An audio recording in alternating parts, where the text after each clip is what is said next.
మీరు ఎలాంటి బిజినెస్ చేస్తున్నా ఏఐ టూల్స్ ద్వారా మీ బిజినెస్ ని డబుల్ చేసుకోవచ్చు. జస్ట్ 49 రూపీస్కే ఏఐ టూల్. హాయ్ హలో నమస్తే, welcome back to Suman TV. ప్రస్తుతం మనతో పాటు ఉన్నారు family counsellor, motivational speaker, public speaker Rajani Ramma గారు. నమస్తే మ్యామ్. నమస్తే Naveena. Ma'am, wife and husband రిలేషన్లో ఎక్కువగా గొడవలు అవుతూనే ఉంటాయి. ఆ గొడవల్లోంచి మనం ఒక పాయింట్ తీసుకుంటే ఎక్కువగా అయ్యేది ఫినాన్షియల్ మ్యాటర్స్.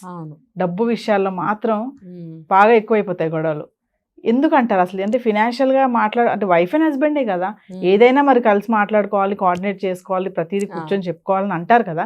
ఈ డబ్బు విషయాలు వచ్చేటప్పటికి భార్య భర్త దగ్గరికి వెళ్ళి మరి ఈ నెల ఇంత కట్టాలి, మనం ఈ నెల అంత కట్టాలి, ఎంత వచ్చింది ఏంటి అడిగినప్పుడు వెంటనే కోపం వచ్చేస్తుంది హస్బెండ్కి.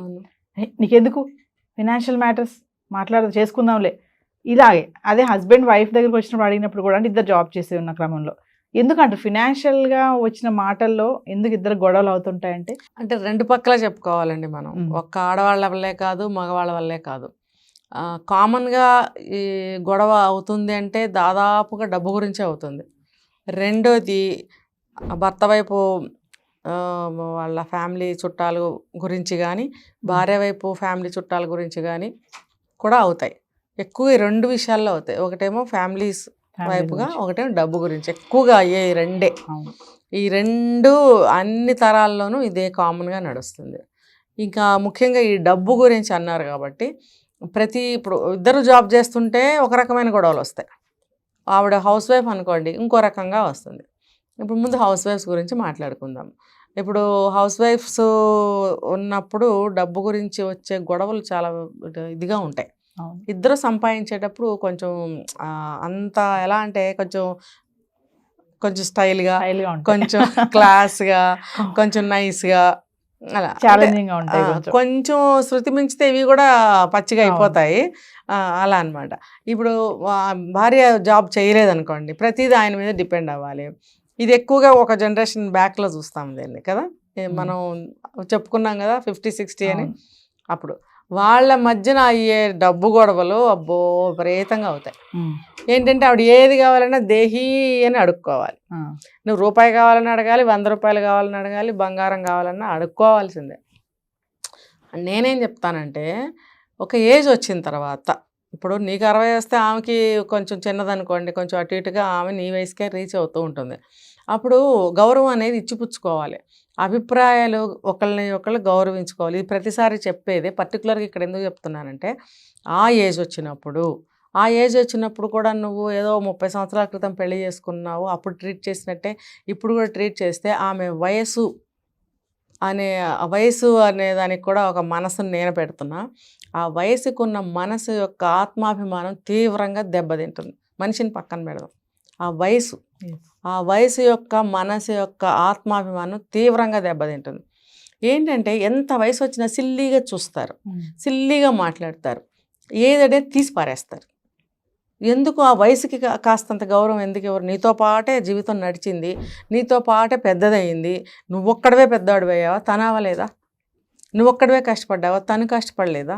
నీ కోసం, నీ వంశం కోసం పిల్లల్ని కనలేదా?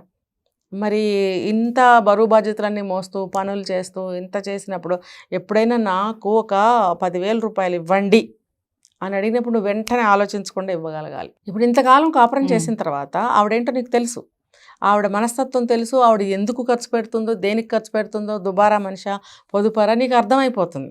25-30 ఏళ్ళు కాపురం చేస్తే, అన్నేళ్ళు కూడా అవసరం లేదు, ఒక 5 ఏళ్ళు అయితే అర్థమైపోతుంది. అర్థమైపోయినప్పుడు నువ్వు 30 ఏళ్ళ తర్వాత నువ్వు డబ్బులు అడిగితే ఎందుకు, లేకపోతే లేదు పాపం ఆవిడ ఇంకొంచెం దాన్ని ఏమంటారు పాష్గా ఆ ప్రశ్నని మార్చుకుని తన అవసరాన్ని చెప్పితే ఇస్తాడేమో అని కొంచెం ఈ పని పడిందండి, నాకు 10,000 కావాలి ఇవ్వండి అని అడిగినప్పుడు అప్పుడన్నా ఇవ్వాలని అనుకోవాలి. ఇవ్వకుండా ఏమంటాడు సార్ వద్దు, అది ఇప్పుడు అవసరమా అంటే ఇక్కడ ఎన్ని స్టెప్స్గా అవమానపడింది ఆవిడ. ఇప్పుడు ఇంత వయసు వచ్చాక నాకు 10,000 కావాలి ఇవ్వండి అని అడిగే స్వతంత్రం ఆమెకు లేదా? సమాన భావం ఉండదా? సంపాదించకపోతే నీకు చేసిన సర్వీస్కి నువ్వు ఎన్ని లక్షలు నువ్వు ఆవిడకి విలువ కట్టగలవు? ఆ పనికి, ఆవిడ చేసిన సర్వీసెస్కి. మనం చెప్పుకున్నాం, నువ్వు చేసే ప్రతి చండాలానికి ఆవిడ శుభ్రం చేయటం, ఆవిడ అన్నీ ఇల్లంతా చూసుకోవడం, వచ్చే వాళ్ళకి పోయే వాళ్ళకి తలుపులు తీయడం, తలుపులు వేయడము, మరి ఇంట్లో పని పాటలు చేసుకోవటం, పిల్లల్ని తీర్చిదిద్దే పని కూడా భార్యకే మళ్ళీను. నువ్వేం చేయవు, మగాడిని అంటావు, ఉద్యోగం అంటావు. మరి అలాంటప్పుడు ఈ హౌస్ వైఫ్ డబ్బు దగ్గర వివరంగా చెప్పినా, కారణం చెప్పినా నువ్వు వద్దు అనేస్తావు చివరికి, లేకపోతే లేదు అనేస్తావు. అంటే నువ్వు బెగ్గర ఆవిడేమన్నా లేదు అంటే వెళ్ళిపోవడానికి, చేయి ఖాళీ లేదమ్మా, ఇప్పుడు ఇంట్లో ఏమి లేవమ్మా, వెళ్ళరా పైకి వెళ్ళరా అంటానికి ఈవిడేమన్నా బెగ్గరా? ఆ వయసు వచ్చిన తర్వాత నువ్వు 10,000 కావాలి ఇవ్వండి అని అన్నప్పుడు, ఫలానా పని పడింది ఇవ్వండి, అట్లీస్ట్ అప్పుడైనా నువ్వు రెండో స్టెప్లోనైనా సరే చెప్పింది కదా రీజన్, అప్పుడైనా ఇద్దామని నువ్వు అనుకోనప్పుడు నీ మనస్తత్వం ఏంటి? ఆవిడని ఏమనుకుంటున్నావు? అది అక్కడ అవమానమే కదా ఆవిడకి. కాబట్టి మూడో స్టెప్లో ఆవిడ ఏం చేస్తుంది సార్, తిరగబడుతుంది. నేనేమో మంచి పనికి అడిగాను కదా, ఎందుకు ఇట్లా నేను అడుక్కోవాలా, అడగగానే ఇస్తే ఏం పోయింది అని అన్నప్పుడు నువ్వు ఆవిడ వయసుకి గౌరవం ఇచ్చి నిజంగా లేకపోతే సంజాయించి చెప్పు, కాదో ఇప్పుడు 2 రోజులు టైం ఇవ్వు, నా దగ్గర లేవు చూసిస్తాను, లేకపోతే అంత లేదు ఇదిగో ఇంత తీసుకో, ఏదో ఒకటి నువ్వు ఒక ఇది చేసుకో అక్కడ అడ్జస్ట్మెంట్. ఏమీ లేకుండా వద్దు లేదు నీకెందుకు నువ్వేం చేస్తావు, రీజన్ చెప్పింది కదా, ఫలానా దగ్గర కట్టాలనో ఇవ్వాలనో ఏదో అందనుకోండి, వాడు నిన్ను మోసం చేస్తున్నాడు, వద్దు అది తీసేయి, ఇవ్వకో కట్టకో, బోడి సలహా ఒకటి మళ్ళీ లాస్ట్లో. అంటే నువ్వు ఇన్ని స్టెప్పులుగా ఇన్ని రకాలుగా ఆవిడ కోరికని నువ్వు కట్ చేస్తూ వస్తున్నావు. అప్పుడు ఆవిడ ఏం చేస్తుంది, తిరగబడి గొడవ చేస్తుంది. గొడవేగా మరి అక్కడ ఇప్పుడు డబ్బు దగ్గర గొడవలు వస్తున్నాయని మీద మనం మాట్లాడుకుంటున్నాం. గొడవ ఎందుకు వస్తుంది? అక్కడ అలాగే వస్తాయండి, ఖచ్చితంగా ఇదే లైన్లో వస్తాయి గొడవలు. ఫినాన్షియల్ మ్యాటర్స్ అండ్ ఫినాన్షియల్గా ఏదైనా సలహా ఇచ్చినా కూడా ఒప్పుకోరు. ఇంటి అవసరాలకే డబ్బు అడిగింది అనుకోండి, అయినా ఒప్పుకోడు. ఇప్పుడు పద, కూరగాయలు కావాలంటే కూరగాయలు, సరుకులు కావాలంటే సరుకులు నేను ఇప్పిస్తాను పద, లేకపోతే అంతవరకే ఇస్తాడు డబ్బులు. ఇంటికి ఎలా సరిపోతాయి? లేకపోతే ఎక్స్ట్రాగా ఏదన్నా ఉంటుంది దానికి ఎలా సరిపోతాయి? అడిగితే నువ్వు ఇన్ని రకాలుగా మాట్లాడతావు. ఇన్ని రకాలుగా మాట్లాడినప్పుడు ఆవిడ ఏ రకంగా నిన్ను ఒప్పించి నీ దగ్గర డబ్బు తీసుకోగలదు? సో ఈజ్ ఈక్వల్ టు గొడవ. గొడవ పడిన తర్వాత కూడా అదేం సొల్యూషన్ రాదు. ఎందుకంటే ఈవిడ ఇలా అవమానిస్తాడా, అడిగితే ఇవ్వలేదేంటి అని బాధతోటి అరుస్తూ ఉంటుంది. వాడేంటి అసలు నీకెందుకు ఇవ్వాలి, ఏమైనా పో అన్న పద్ధతిలో వాడు గొడవ పడుతుంటాడు. ఇది ఎప్పటికీ తెగదు, ఇది ఒక రకం గొడవ. ఇంక ఇద్దరు జాబులు చేసేటప్పుడు ఇద్దరిది సమానమేగా సంపాదన, ఎక్కువ తక్కువ ఉంటే ఉండొచ్చు శాలరీ. అప్పుడు అలాంటప్పుడు ఒకళ్ళు ఈఎంఐలు ఏదైనా ఇల్లు తీసుకుని ఉండొచ్చు, ఈఎంఐ ఒకళ్ళు కడుతుండొచ్చు, ఇంకొకటి ఏదైనా సైట్ తీసుకోవచ్చు, దానికి ఈఎంఐ ఒకళ్ళు కడుతూ ఉండొచ్చు, లేకపోతే ఎప్పుడైనా ఎవరో ఒకళ్ళ దగ్గర డబ్బు తక్కువ పడవచ్చు. అలాంటప్పుడు అడ్జస్ట్మెంట్ చేసుకోకుండా ఏం చేస్తారో తెలుసా, నేను దానికి ఒప్పుకున్నాను కదా, నేను దానికి కడుతున్నాను కదా, ఇది నువ్వు కదా ఒప్పుకున్నావు, నువ్వు కట్టాలి కదా, నన్ను ఎందుకు డబ్బులు అడుగుతున్నావు, వచ్చేస్తుంది అక్కడ గొడవ. హోటల్కి వెళ్తే కూడా చూడండి, పెళ్ళాం పే చేస్తుందేమోనని భర్త చూస్తాడు, భర్త పే చేస్తాడేమోనని చెప్పి ఈవిడ చూస్తుంది. ఎంత చండాలమైనటువంటి పరిస్థితి అక్కడ చూడండి.